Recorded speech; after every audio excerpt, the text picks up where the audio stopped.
Broadcasting live. It's America's longest running talk show on computers. It's Computer America, bringing you the biggest names in technology with guest interviews, new products, and your emails. Listen live at computeramerica.com on any device around the world. Email the show at live@computeramerica.com or find us on social media.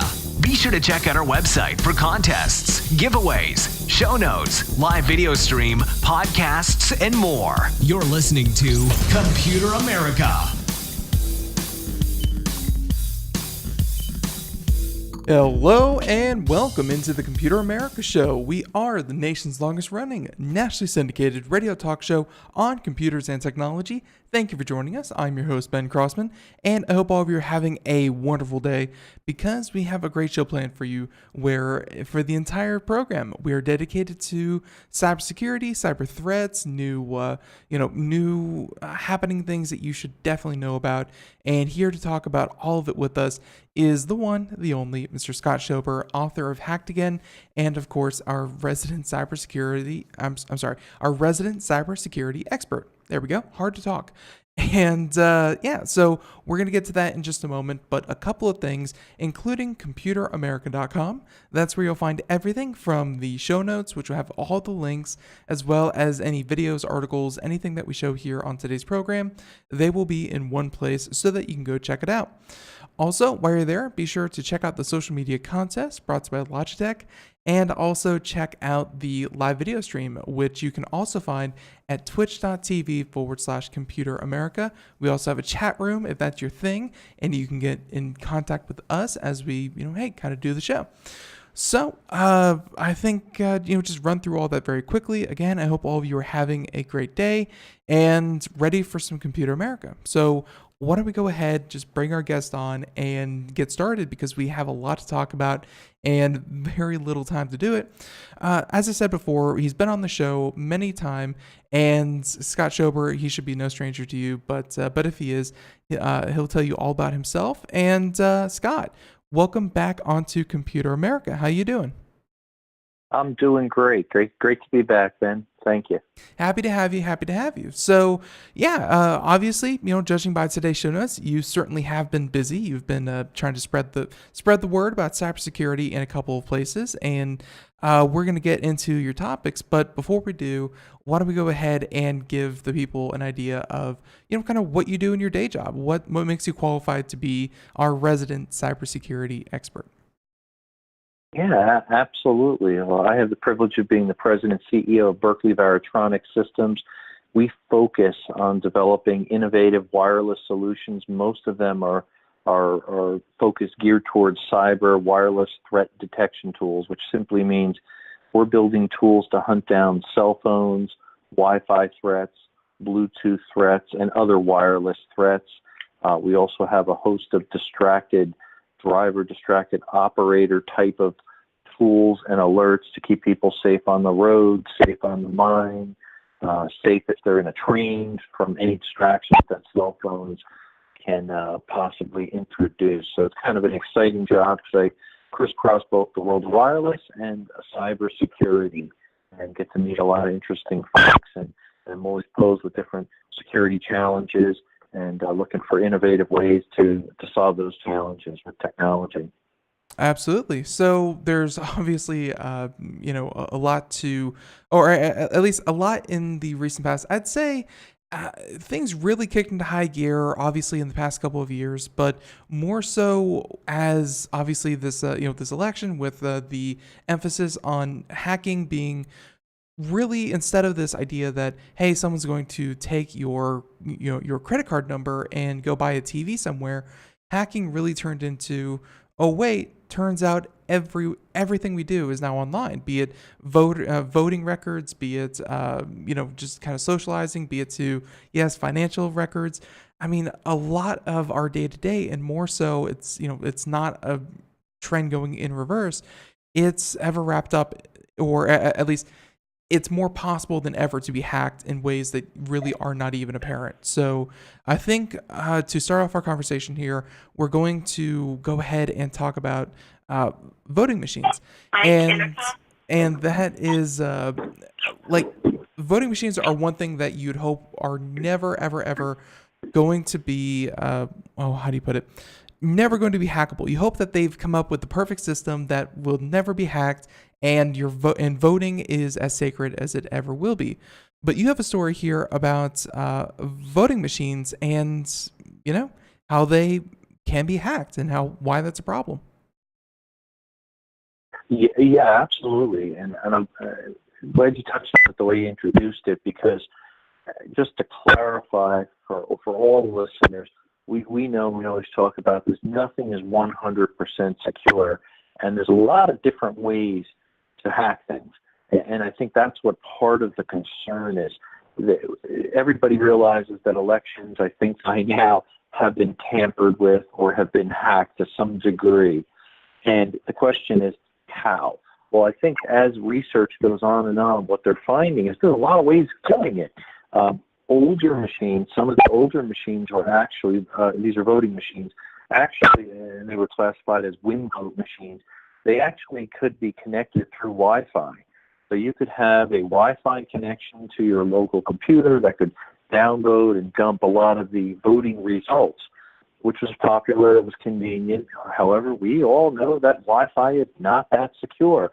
And it was proven many times over. In fact, just recently, at DEF CON, there's been some questions, and one of the voting machine companies was put on the spot there to comment because they were not cooperating with some of the U.S. senators and some law enforcement as far as working with them to find out the vulnerabilities and letting hackers get their hands on different voting machines and try to exploit these vulnerabilities, so in hopes that they could expose them and make them more secure. It could be a physical hack where somebody opens it up and changes an EEPROM out of it, the actual code in the voting machine, alter it. Unlikely to happen, but possible. It could be some of the older machines with Wi-Fi. Again, most of those have been decommissioned because of the security threats. A bigger problem, I think, is what do you do when you collect all this massive amount of data, be it paper, be it electronic, or whatever, from a voting machine? Oftentimes, people aren't keeping in mind this goes to a computer that works over the internet. So if somebody hacks a computer over the internet, which happens every single day, that's another way you can get there into the chain and mess up the actual vote. How secure is it? Is it encrypted? The questions go on and on. And I think the fact that different states have different laws in place to handle this adds another whole layer of confusion and uncertainty. But the gist of this article that really caught my eye is that the actual voting machine maker, in this case it was called ES&S, they were not cooperating with the hacking community at DEF CON. And DEF CON, they're hackers. They'll rip things open. They'll find the vulnerabilities. They'll, again, exploit them, and they'll share it with the community. So if everybody's not communicating and sharing this, what's going to happen? Those vulnerabilities aren't going to get exposed. They're not going to get fixed. Midterm elections coming up less than 90 days. Guess what will likely happen? More hacking to hit the media, and we'll have more and more stories of craziness going on. in the not too many months to follow this. And I kind of have this question because Black Hat, DEF CON, for anyone out there who's not familiar, these are essentially kind of hacking conventions kind of deal where people, where hackers and, just really security enthusiasts. It's gone more from, because I guess hacking and security go hand in hand when it comes to cybersecurity. They really get together, show vulnerabilities, and companies go there to scout talent, and government organizations go there to scout talent. And voting machines in the past couple of years have obviously been a fun target because I think it was either last year or the year before at I think the same event, they actually bought a voting machine off of eBay that was used in the 2000 elections, and they went through and they actually found people's names and addresses and voting IDs stored on the computer, even after they were purchased on eBay. And eBay said that, or at least the seller said that they were wiped clean. There was no user data whatsoever. And right, surprise, turns out that there was voting records still stored in there after, and of course, they, I think if you're going to be hacked, DEF CON and Black Hat are a pretty good place to be hacked because, they're pretty secure and, those are the good guys, kind of showing off what they can do. So it's a pretty good place to be hacked. But my question is obviously voting machines have been hacked before. They can be hacked now. And undoubtedly, they're probably going to be hacked in the next couple of months or in the near future. I know that you said that no system is unhackable, but why do you think it's so hard to secure voting machines? Is it because they're little, kind of treasure troves and people are really, really looking? Or are government organizations just trying to do too much with, not enough real vision on what the goals of a voting machine should be? I mean, where do you think they fall short when it comes to security and these systems? Because it seems like there should be some way that you can make a system that can record a vote and, not have a password of one password. Yeah, I think you summed it up nicely. Well said across all aspects there, and that's part of the problem. There's no standardization. There's no single voting machine. There's no single methodology. You've got certain areas where they're trying to get votes from millions and millions of the population, and others where it's thousands. So one model doesn't fit all, unfortunately. There's not adequate training. There's not adequate security measures. There's not adequate encryption of the data at rest, data when it leaves the voting machine. Is it stuck on a USB? Is it pulled into a spreadsheet or other types? That's where part of the problem opens up. There's so many variations in it. No standardization makes it very hard to make it secure off the board. And to your point, I think it is rather comical, but rather true. You can go on eBay and buy a voting machine, just like when I'm developing tools to counter ATM skimmers and Bluetooth skimmers that get put into ATMs. I'm buying card readers.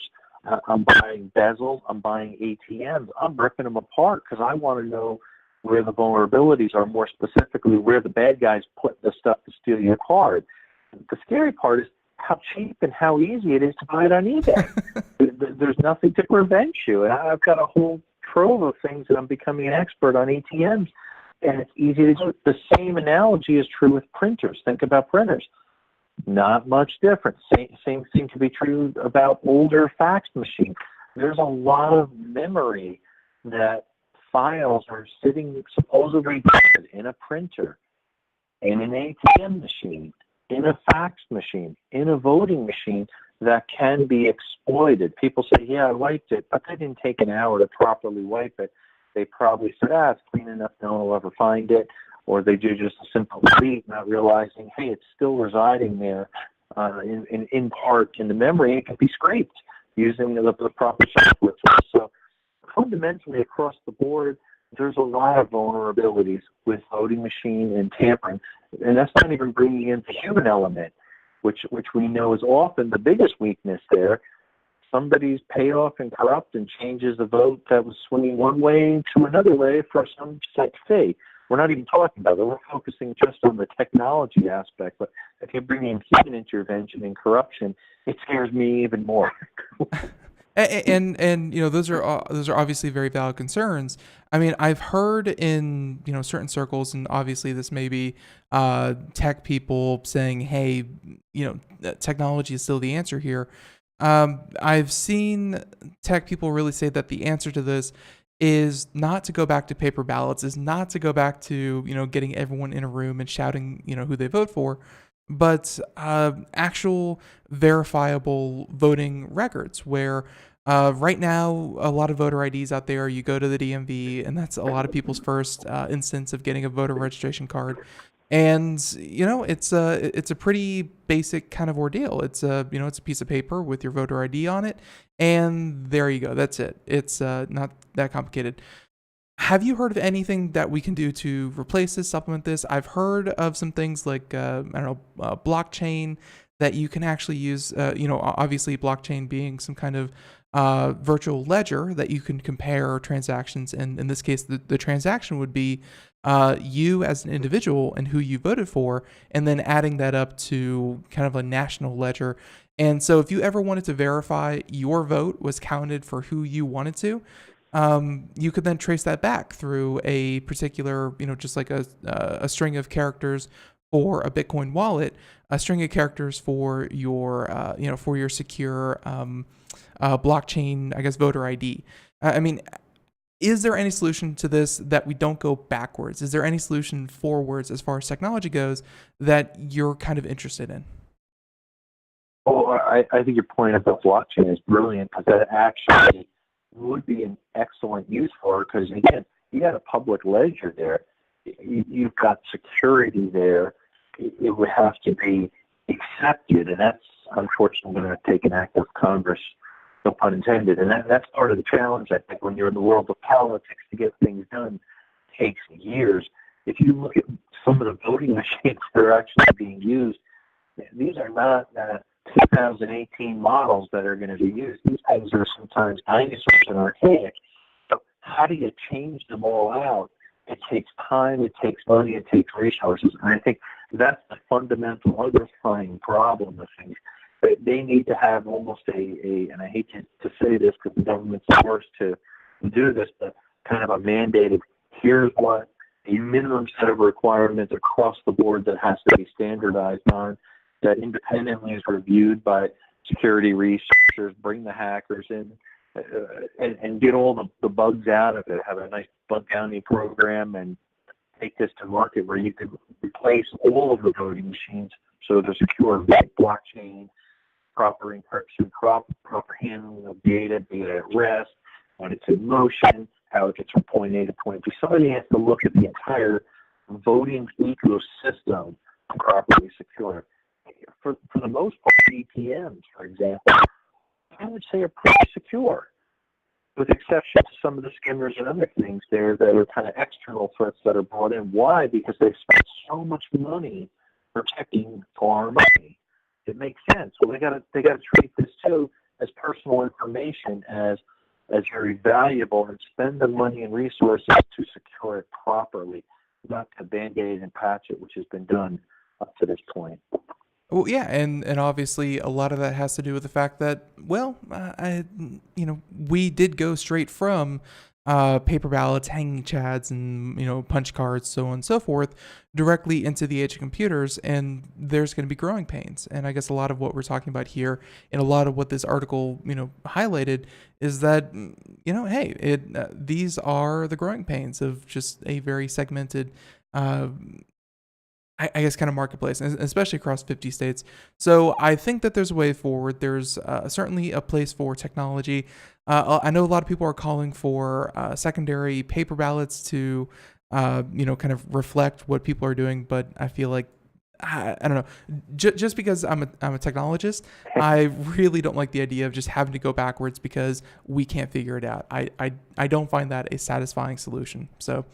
Very interesting. Yeah, I agree with you. Yeah, and of course, very interesting going into another election cycle. To be clear, I mean, there have been, kind of hit or miss reports over the 2016 election, and I think they've found a couple of instances where foreign governments or foreign people have been able to infiltrate and see the voting records. I don't think they've ever found proof. I don't know if they're looking for proof, but they haven't found proof of any numbers changing. A lot of the hacking that's been going on that we've been talking about, over the past couple of years, and Scott, this better than most. It's not really the idea that you go in and you change everything to one candidate. It's more the idea of the social engineering, the hijacking and manipulating of massive amounts of information and people. And that's the kind of hack that, we've really emphasized on, which is kind of a social media smear campaign. Yeah, I think you hit the nail on the head. Causing doubt, causing uncertainty, causing confusion, especially if it was nation state sponsored and wants to look at the democratic process throughout the U.S. and cause people that actually do go to the voting machine to question it. And if maybe that alters it enough for a small percentage of the population to change their mind, I think that's possible. Fundamentally, though, what your point was great about it, it shouldn't go backwards to paper ballots. You've got government employees that are counting pieces of paper. That adds you a lot of opportunity for mistakes and miscounts and problems just based upon the sheer size of it. Mm-hmm. One would think that end-to-end encryption, a simple app that you put on everybody's mobile phone, would allow them to vote if they so decided to vote. That would be secure, safe, quick. The devices are already out there. Every single person in the world pretty much has a mobile phone, and I'm sure the majority of those in the U.S. certainly have a mobile phone these days. To me, it seems a lot more straightforward to do something like that. There'd still have to be security and proper encryption in place and somebody to validate that, a third party, but it'd be a lot faster, cheaper, better for people to do it from the convenience of their home or their job or wherever, right, than standing in line somewhere and casting a paper ballot. Well, and of course, those who unfortunately don't have a smartphone or any kind of internet access, because obviously there are people there for whatever reason. America does have another huge leverage on this situation, and that's the public library system. Libraries all across this country. The fun fact that no one can believe, I try to throw it out whenever it's applicable. There are more public libraries in the United States than there are McDonald's. And I know, wow. It's crazy to think that there's more of anything than McDonald's, but it's true. And they are certainly, like, a lot of people think that books are so passé and there's no place for libraries in today's day and age. But no, to a lot of people, they are a lifeline to a connected lifestyle. So you're right. I think a smartphone app or even just any kind of web portal. I mean, if I can vote for America's next America's Next Idol or whatever, I should be able to do it on any kind of browser. But yeah, let's go ahead and switch off, because I think that we could come up with a lot of things that should be implemented. Just government being government and what it will do. It will say that's impossible, and then when they say it's possible, they're going to say that's going to be $10 trillion. Thank you very much. So either way, their solutions, like you said, it's just how easy is it to implement them? Well, that's another story. So, okay, so checking out some of these other topics you have here. Actually, before we move on to that, last month you were on, and by the way, a lot of people tuned into that one. That was I don't know what we said that was so inflammatory, but a lot of you definitely went back and checked that out, which is great to see. But on that particular article, this was more of a first-hand account by you that people that you work with, or your distributors and vendors and your customers, they were receiving threats of, and by the way, this is the only name for it. There's no real name for this kind of hack. They just call it sextortion, which this is an article through Motherboard, where essentially they threatened that they recorded you through your webcam looking at illicit material, and they are going to spread it to your entire contact list unless you pay them, and you pay them in Bitcoin immediately. And so you were talking the previous month about how people that were coming to you saying, what is up with this? And I wanted, kind of a follow-up from you. Have you heard anything more of this? And then I wanted your reaction to this article saying that this one security firm, and security firm is called Banbreach, and they have a spreadsheet of all the different wallets that they can associate with this particular type of scam. And just in those wallets, there's like 770 wallets, Bitcoin wallets. They have recorded over $500,000 going into those wallets. So they can only assume that it's at least $500,000. So I wanted kind of a follow-up. Have you heard anything more? And what do you think about it being somewhat successful? Is that surprising? No.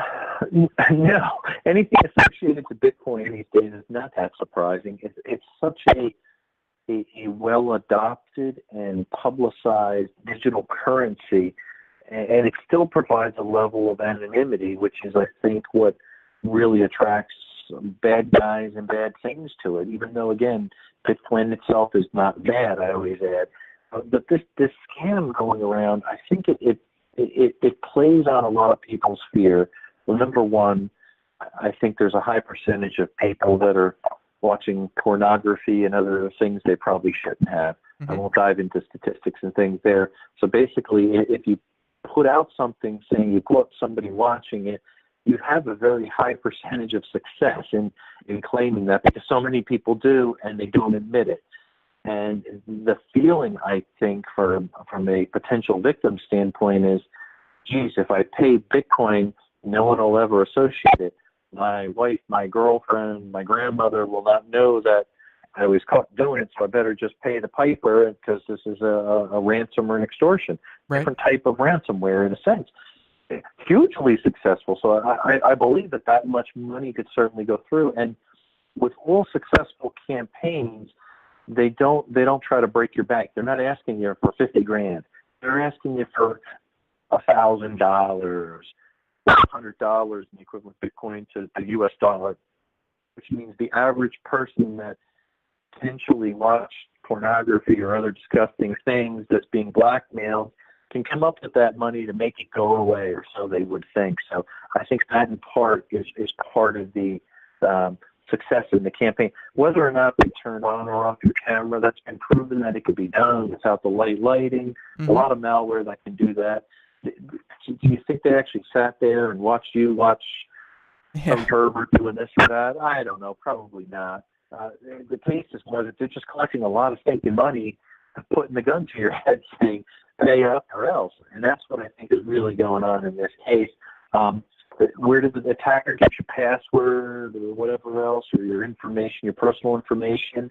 It's from some compromised database from wherever you were. Maybe it was you were on some adult site or dating site, or maybe it was from Experian or Target or T-Mobile, that we're going to talk about later. Who knows? Putting together the personal information and making a nice, focused, convincing attack is really the scary part. So if you're ever put the gun to your head and someone's telling you pay something in Bitcoin, your best bet is don't pay the ransom. Don't give in, because the hackers are making a lot of money and they're enjoying this, and they're just getting emboldened as they do more and more. Right, and that is the big problem, is that, we report that $500,000, and a lot of these happen, it's really no surprise about where these things happen. And, not a lot of it is happening, I guess, here in the United States. A lot of these hacks and these kinds of, extortion or even low effort, low skilled kind of hacks are coming from areas such as India or the Middle East. Pakistan, I believe, is another big one. These areas that $1,000 may not seem like a lot to you, and they're hoping that that you think that, because $1,000 certainly goes a long way to them. So, if you may think, well, who's going to go through all that effort for $1,000? And it's like, yeah, there are millions of people overseas that will absolutely do this for $1,000. So the more that they get paid, the more they'll do it. Yeah, exactly. I just pulled up here an example email letter, And just in part, it's kind of funny if you read it. And quickly you can tell this is not from somebody that's that skilled with the English language, but it says, well, I installed malware on the adult video clips pornography, and you know what? You visited this website to have fun. You know what I mean. You're watching video clips. Your browser started operating as a remote desktop that has a keylogger, which gave me accessibility to your screen and also CAN. Just after that, my software program gathered every one of your contacts from Messenger, social network, as well as email. And then he goes on what he's going to do. Basically, what should you do? I believe $1,200 is a fair price for a little secret. Pay me for Bitcoin, blah, blah, blah. So, and it even shows you instructions how to do it. Click on this link, so on and so forth. So the ransom, the extortion takes you to the point where you start saying, uh-oh, there's malware. It was done through a browser. Maybe I clicked on the wrong thing. He downloaded a keylogger which recorded every keystroke. He's got my contacts. He's probably got some of my passwords. Oh, crap. I better do something quick or I'm in trouble. So, again, it's motivated out of fear. Somebody not thinking too fast on their feet might quickly give in and say, what's $1,000, $1,200 in this case here. Well, and of course, to be fair, not everyone has a Scott Schober in their life. So, who do you call in case, if you happen to be a victim of this? So, but yeah, so absolutely everyone out there, better now. Scott, there's music playing in the background, so we'll be right back. Halftime here at Computer America. Everyone stay tuned. More Scott Schober, more Computer America right after this. Everyone, be right back. Greece is cheap. But the airfare costs a fortune. Paris? Not much closer, and again, airfare... What about Puerto Vallarta? Let's face it, flying anywhere is just too expensive. Wait, what's this? Low-cost airlines. With one call to low-cost airlines, you'll drastically slash your travel costs. We're talking insanely low airline prices to any of your favorite destinations. Where would you like to go? London, Rome, Costa Rica, Australia? Wow, that's cheap. So why wait? Call now to learn how crazy cheap it is to fly anywhere in the U.S. or international. Our prices are so low, we can't publish them. The only way to get them is to call to instantly hear the most amazing best deals on airline travel. It's that easy. So call now and start packing. 800-215-4461. 800-215-4461. 800-215-4461. That's 800-215-4461. We are all Brother Wolf. 10 years ago, a group of locals banded together to create positive change. We took animals into our homes, held adoption events at local retailers, and talked to the community about our mission to help build a no-kill Asheville. A decade later, we have achieved so many victories for animals in need. There's been so much progress, yet there's still so much to do.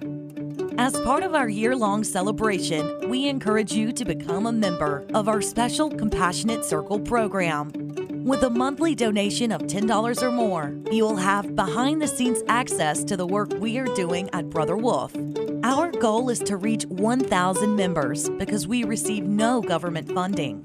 Working together, we can help build and sustain no-kill communities. Learn more at compassionatecircle.bwar.org. We are a 501c3 tax-deductible organization.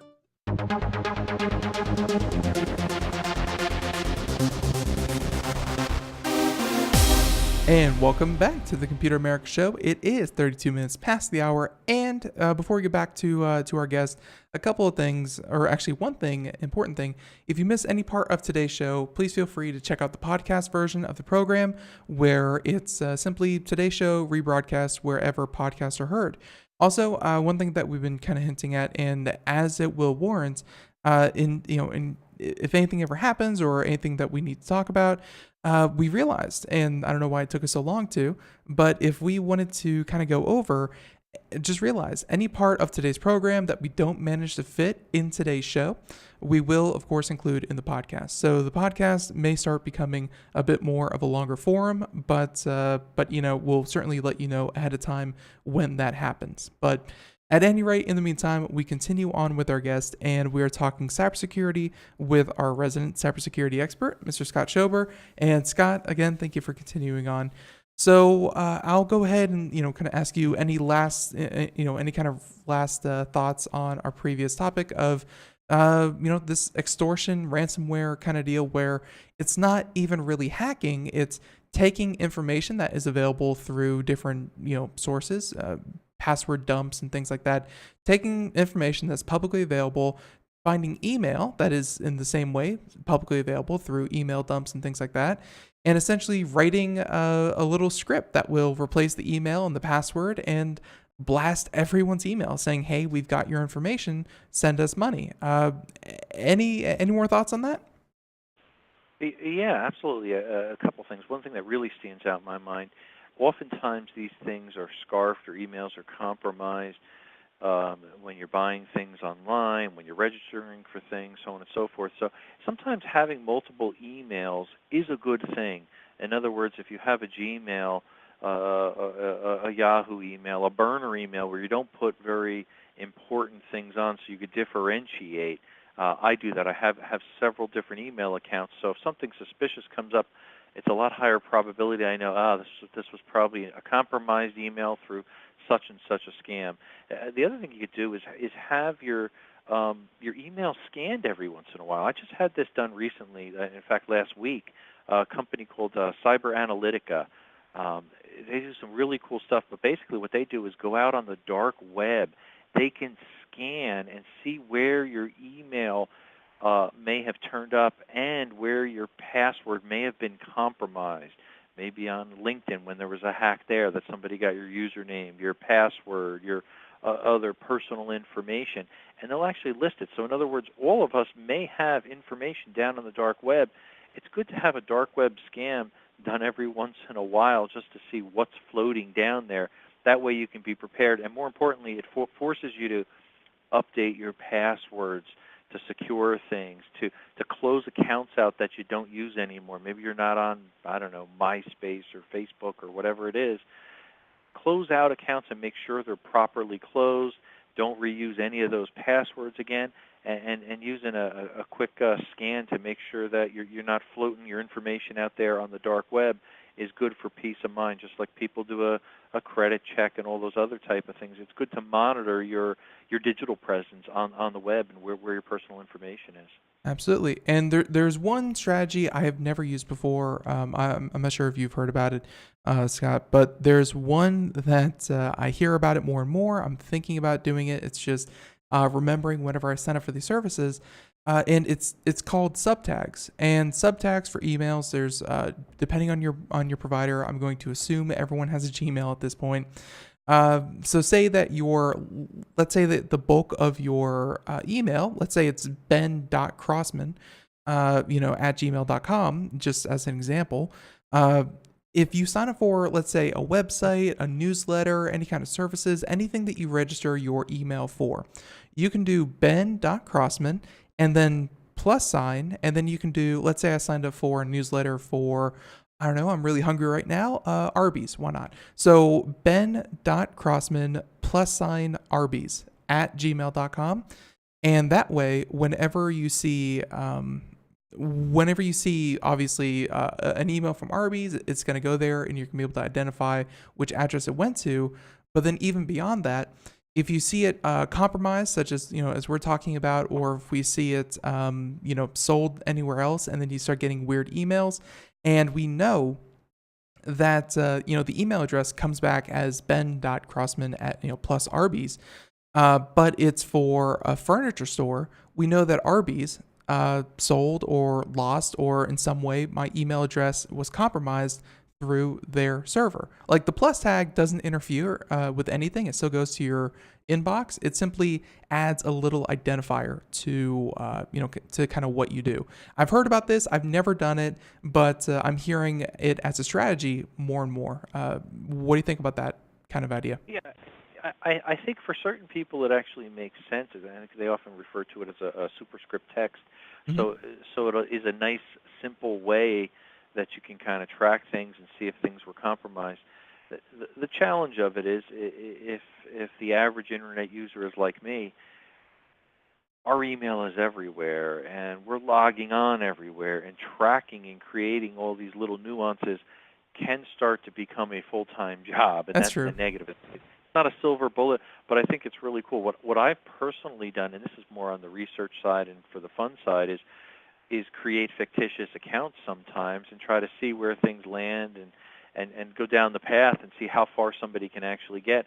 It's kind of scary how far hackers will push things and how quick what you type on the internet, especially with the worlds of keyloggers, it gets out there and it gets everywhere and it's sold. So be careful what you type. Be careful what you're typing in your browser. Be careful what you're typing into your desired search engine.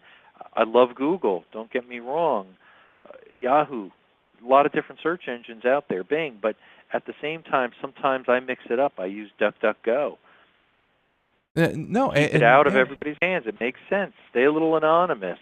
That doesn't mean you're doing something bad, but it's amazing. Suddenly you're not targeted with a million ads, and you start to say, hey, there's some nice advantages to this. Or go to the next level, go down on the Tor, and have your IP traffic bounced around, and no one will have an idea where you are unless you're really doing something bad. Right. No, and those are obviously very good points as well. I think that a lot of people, like you said, just don't ever really give it a thought. So when you start to really dig into it, you say, oh, wow, there are some real differences to preserving privacy and things like that. But let's see if we can kind of infuse this with, I say infuse this as I actually read this article you have about wireless infusion pumps. Behind the scenes here at Computer America, we have a family member down. They're currently in the hospital. Not going to get into that, but I will say the internet and medicine are mixing like crazy. They no longer, I guess, try to associate you with, I guess, even a name. Like they learn your name as like as a courtesy. The fact that I'm Ben really is just a human thing. The way that they identify you in a hospital is that they put a wristband on you and they scan you like a barcode, like a box of cereal. And everything that they do, they scan your barcode and say, okay, these meds you were checked up on, you did this much exercise. Everything is recorded through a bar tag or a barcode or whatever. And of course, all that's stored in the cloud. Eventually, it's going to be sent off to billing. You're going to get a copy of it. Wireless and internet and information and the free flow of data in hospitals has gotten, in my mind, really, really good. I mean, I don't think that's a bad thing by any means. But you have an article here about wireless infusion pumps, and this has to do with medicine and the idea of what should be connected to the internet. I guess there can be a downside to this, kind of connectivity. Absolutely, and why does this stand out in my mind? Just brief background. Early July this summer, I had my father. He got rushed, and I followed the ambulance to the hospital. Major internal bleeds, 17 days in ICU. He was connected to more wireless equipment than I've ever seen in my life. And at one point, sitting there between prayers and daydreaming and confusion, I was watching all the staff sitting there on computers entering all the information, not spending time with the patient, to your point. And I said, could you stop a second? I said, what are you doing? Why are you entering all this information from all these wireless medical sensors and this and that? And they said, it's a requirement. And I said, does this help, in your opinion, for the patient? And she said, oh, no, not at all. This is all hospital procedure, and it's all collected in statistics on mortality rate and different insurance claims and so on and so forth, which made me more depressed. But it helped me see the bigger picture when you're in the middle of it. There's so much information wirelessly that's being collected on individual patients and procedures and billing and coding and insurance, and the list goes on and on and on. This same wireless is not very different than what we use on our mobile phones or our wireless routers in our house, which we know are all hackable. So to that point, it leads nicely into this when you think about infusion pumps that are very important for people, and they're dependent upon them, and pacemakers and so many other, really this is called Internet of Medical Things, really, is where we can kind of classify this a little different than Internet of Things, IoT. It's IOMT, Internet of Medical Things, and it's looking at the entire ecosystem, realizing that if you don't have proper endpoint encryption and identity access management, you can hack into it very easily, because so many of these things are going on in the background, and they're somewhat automated, collecting information. So if you could sneak in there and basically, imagine, infect an infusion pump in this case with some malware that would make it operate a little bit differently, that could affect someone's life. Yeah.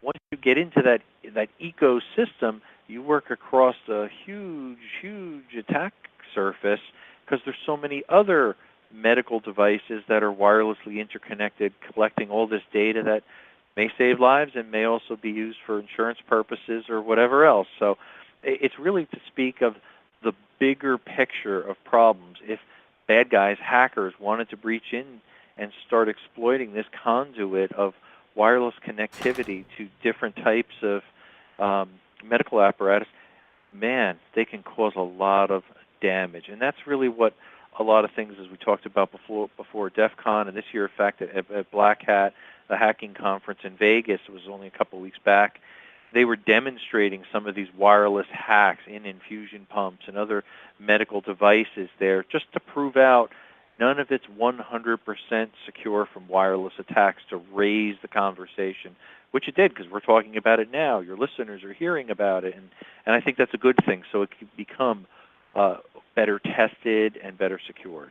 Yeah, if people are willing to hand over thousands of dollars for potentially, let's face it, doing things on the computer that statistically you're not alone. Watching pornography or whatever, statistically, that's a very common practice. So if people are willing to hand over a lot of money for something that everyone's already doing, imagine how much money they would be willing to hand over if they said that your loved ones are in danger of, being tampered with, or for any other reason. Like, there's a lot of money to be made, or at least there's, I guess, a lot of incentive. Luckily, as far as I can understand it, it's still pretty complicated. Any of these vulnerabilities so far, a lot of white hat hackers have, whatever they find, they are very quickly secured and plugged up and make sure that, the security is up to snuff. But it just takes, not too many of these before, like you said, large providers, because there's really not that many providers that, work in the healthcare industry, especially here in the United States, that provide care for millions of people. So there's a lot of incentive to do it. I hope that no one ever does do it, but this is just like the voting machines. We hope no one messes with the elections. They're pretty juicy looking targets, I guess. Yeah, true. And I think part of the challenge in many hacking scenarios, it appears to be a victimless crime. In other words, if I'm a bad guy going to take a gun into a bank, I see my victim, I put the gun up to their head and rob them or do some other stupid crime.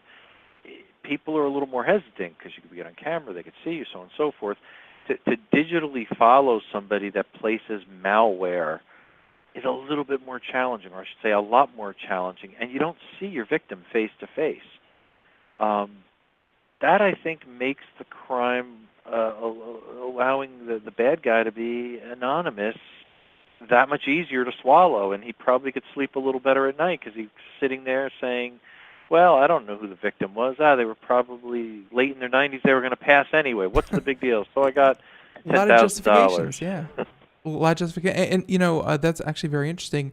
I think just yesterday we covered an article about over the next couple of months, the United Nations is going to be heading into a conversation about autonomous killing drones and machines and things like that.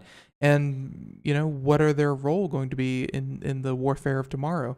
And I think a lot, everything you just said about being able to rationalize that what you're doing, if you're hurting someone, then they deserved it, or, or however you want to rationalize it in your mind, that's the same conversation that's going to be happening for, military purposes and things like that. So, but we're not going to get into that, because I personally, I know I'm not qualified to talk about that. Let's go ahead and switch up gears, switch to some of these other ones. So, T-Mobile, while that sounds, of course, very interesting, if you could give like maybe a 2 or 3 minute wrap up of that, because I want to get into maybe some of these security podcasts you were listening to, or talk about WarGames, some of the stuff that you've been doing to really spread the word. So T-Mobile real quick, and then one of those other stories. Yeah, T-Mobile, I call this simply a wake-up call.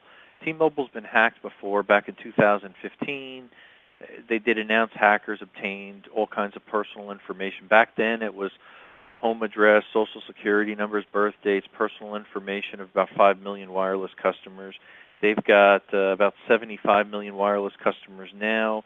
Out of that, they sent a text message to a little less than 5% of those that they believe were compromised. That's somewhere in the 2 to 3 million people compromised. And it was only the customers' names, billing zip codes, phone numbers, email addresses, account numbers, and account types. So minimal, some people classify, on the world of personal information. However, it should be a wake-up call, because right away, if anyone uses an online password to access their account and any of these things come into play on other sites, people are collecting this for personal identity theft. It's the accumulation or culmination of stolen information that's packaged together that's very valuable to hackers and thieves. So this is just another piece of the pie that people are putting together with stolen LinkedIn information and compromised Twitter accounts and compromised credit cards from here and so on and so forth. So the alert flags go up, and the same old thing. They're alerting people who had information compromised. Monitor your accounts, monitor your phone records. When the statement comes, change your passwords, even though your password they believe wasn't compromised. The same old minutia. They're basically alerting people so that way they don't have their share price drop too fast or lose shareholders. And so far it worked, because their stock only dropped 10-15% since this breach happened. So no big, everybody's cyber complacent out there, unfortunately, which is really a shame. But this is just, again, another wake-up call to show, hey, things are still getting compromised. They're being packaged and resold, so keep your antenna up and monitor it closely. So, before we move on, I mean, did they say how this was affected? Because the article you have here only says that they were breached. They shut it down immediately. This obviously, 2 million people, that would be obviously server on their end of the equation. Did they say anything about how this happened other than, hey, we fixed it? No, not really. There's not a lot of indication that they fully know. It's an ongoing investigation. They'll probably never fully tell us. The part that scares me more is, like everything else, the initial report, you hear something, and if it gets crushed by other news media headlined, it may breeze away and nobody notices. Was more information compromised? Well, the ongoing investigation will probably tell us. They don't believe so, but what if in a week suddenly they tell you now that, by the way, those 2 to 3 million is really 5 million. Oh, and they did get social security numbers and passwords, and that's what starts happening. Pandora's box opens up as the investigation goes on, and we may find out more. So that's why I say it's a wake-up call. Stay tuned. We'll see which direction it goes. Right. Very, very well said. So let's go ahead and swap over to one of these other stories. I'm kind of interested about the podcast one. Obviously, you are featured on this podcast, so I'm already mentally preparing myself that we're not going to be on this list. But cybersecurity, it's something that you'd think only cybersecurity experts, only people in the field would want to listen to this. But I think more and more, as the show itself has highlighted, cybersecurity affects everyone, and I think some good education and general knowledge can go a long way. Talk about these top 11 cybersecurity podcasts that was that kind of got your ear. Sure, and I'll let you keep scrolling up there. That may help open it up a little bit as well in the discussion there. I like to. In the past, I've always was a book person. Loved to read, and I still do. More and more as I'm commuting, traveling, so on and so forth, what I've learned is podcasts are just awesome. and certainly with this podcast, I may be biased because you do a fabulous job there, Ben, and certainly Craig and others there supporting it, because you got a lot of great information on a regular basis. What I find is sometimes when I'm unplugged from other things, you could listen to a podcast and you could learn a lot of things. And what I've been doing is trying to listen to more and more podcasts, and this is really a grouping of some that I really learned a lot of things from and enjoyed. And I share my favorite episode on each one as well, and that way, everybody can decide on their own. And some are very familiar ones that everybody's heard of, and some are not so familiar that I came across from one way or another and just started listening to and saying, hey, I'm learning stuff here. This is pretty cool. And then even the one I think the very last one there is a brand new one from Cybersecurity Ventures podcast, and I just started to listen to that. So those are episodes that are just launching. I think they launched their first one just the other week. So a lot of things to look forward to on certain ones like that. So I mean, some like Charles Tendell, great information, great guests. He's very animated. He's a hacker. His background, so you get it from a nice perspective because he's going to draw out someone kind of like yourself. You're a techie. You're going to draw out technical information more than just your average podcaster. And to me, that's what makes it fun. The host makes the show because they're drawing out tidbits.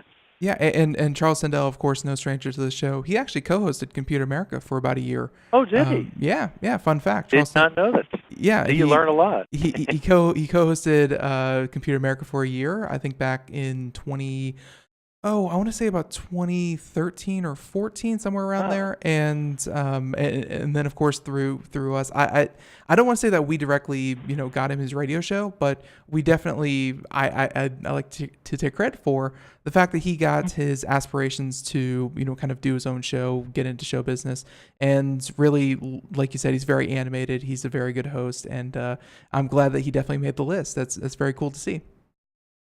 Yeah. So yeah, and of course we're gonna have a link to this in the show notes. Of course, you can see the others. Schneier blog, the Cryptogram Security, and So I've unfortunately not heard of him, but hey, now we have. Scrolling through, Leo Laporte, can't go wrong with him, as well as Steve Gibson. CSI podcast, so cybersecurity interviews. That I can see exactly where that would kind of fit into your. Douglas Brush does an exceptionally good job there. He's a great listen if you get a chance, and some of those episodes are really fun. Sure, absolutely. Let's see, the Security Weekly podcast. Paul Asadorian. Yeah. There we go. There we go. And since 2005, so long running. I'm sure there's a lot of great content, of course, there as well. And hey.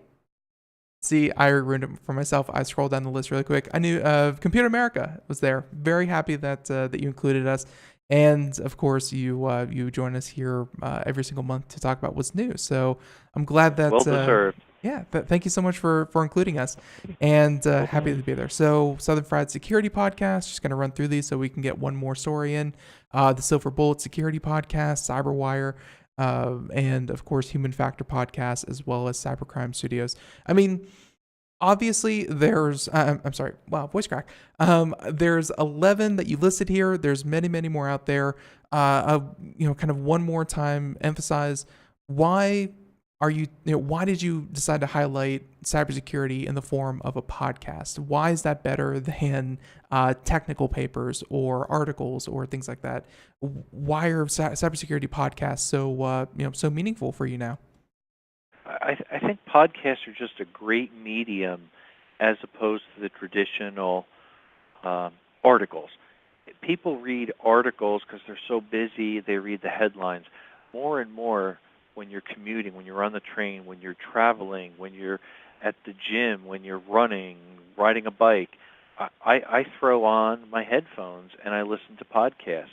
I have downtime. If I'm writing, I'll put a podcast on in the background. When I'm up at my lake fishing, sitting on the dock, I'll throw a podcast. There's a lot of opportunity where you could listen to things that you don't always have the ability to be reading traditional things or watching TV or a movie or something else to gather information. So you're picking up details. It's a lot easier to get the little nuance in the details by hearing experienced guests and somebody that's drawing them out, the host hopefully, so you can learn so much more. So I just love the medium. It's great, and I'm always looking for new podcasts, and I ask people, hey, recommend them so I can add it to my portfolio and continue to learn more, and also at the same time spread the word so people can enter that community if they're not already doing so. Absolutely. So last thing I wanted you to touch on, obviously we only have about 30 minutes or so, Cybersecurity Ventures, and you interviewed Robert you interviewed Robert Herjavec, thank you. And talk about that just real quick. Yeah, he's a great guy. Cybersecurity Ventures is an awesome platform, and again, I had their podcast mentioned there too on the list, a newer one that just came up. They do tons of statistics and reporting on cybersecurity. Probably most every cybersecurity practitioner and researcher goes to Cybersecurity Ventures, Cybersecurity Magazine, Cybercrime Magazine to learn, to gather statistics. They're probably the highest quoted source of anything I see out there. So if you get a chance, then you certainly take a closer look at that. But I had a nice sit-down that was recorded, a 30-minute interview where I dive in deep and get to ask Robert Herjavec, who's kind of the cyber shark. Many people are familiar with him from Shark Tank, but he also has an exceptionally well-run cybersecurity company, and they analyze these different And Scott, breaches. I apologize for doing this to you, but I'm going to cut you off there. We're just flat out of time. Everyone, links to these things in the show notes, really highlighted there. And again, author of Hacked Again. Scott, thank you for coming on the program. Hey, great to be on. Thanks again. All right, everyone. Take care there, Yep, and everyone, we'll see you back here Monday through Friday. Have a great day. Thank you so much. Bye, everyone. Computer America.